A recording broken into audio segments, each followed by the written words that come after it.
সচিবালয়ে ঘাপটি মেরে থাকা হাসিনা দালালেরা বিভিন্ন অপকর্মের ফাইলগুলো আগুনে পুড়িয়ে দিয়েছে বলে মন্তব্য করেছেন জাতীয় নাগরিক কমিটির মুখ্য সংগঠক ও জুলাই শহীদ স্মৃতি ফাউন্ডেশনের সাধারণ সম্পাদক সার্জি সালাম। খুনি হাসিনা বাংলাদেশের নাগরিকদের হয় দালাল বানিয়েছে না হয় দাস বানিয়েছে।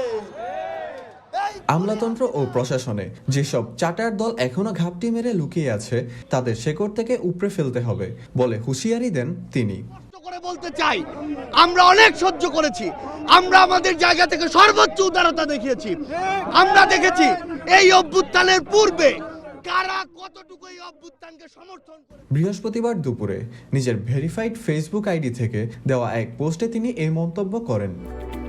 সার্জি সালাম বলেন, বিগত 16 বছরে আওয়ামী লীগের যারা চাটার দল ছিল তাদের মধ্যে অন্যতম একটি অংশ ছিল এই আমলারা। এদের উপর ভর দিয়েই হাসিনা এই দেশে তার ক্ষমতা কুক্ষিগত করেছিল। তিনি আরও বলেন, যখন ওই বিপ্লবীরা হাসিনার অপকর্ম, চুরি, লুটপাট, দুর্নীতির দিকে নজর দিয়েছে, সেগুলোর বিরুদ্ধে তদন্ত শুরু করেছে, তখনই সচিবালয়ে ঘাপটি মেরে থাকা হাসিনা দালালেরা বিভিন্ন অপকর্মে ফাইলগুলোকে আগুনে পুড়িয়ে দিল। রাষ্ট্র সংস্কার করতে হলে প্রশাসনে ঘাপটি মেরে লুকিয়ে থাকা চাটার দলকে শেকড় থেকে উপড়ে ফেলতে হবে। সাবধান করার সময় আর নেই বলেন তিনি। মারুফ আহমেদ সামি, বাংলা খবর, ঢাকা।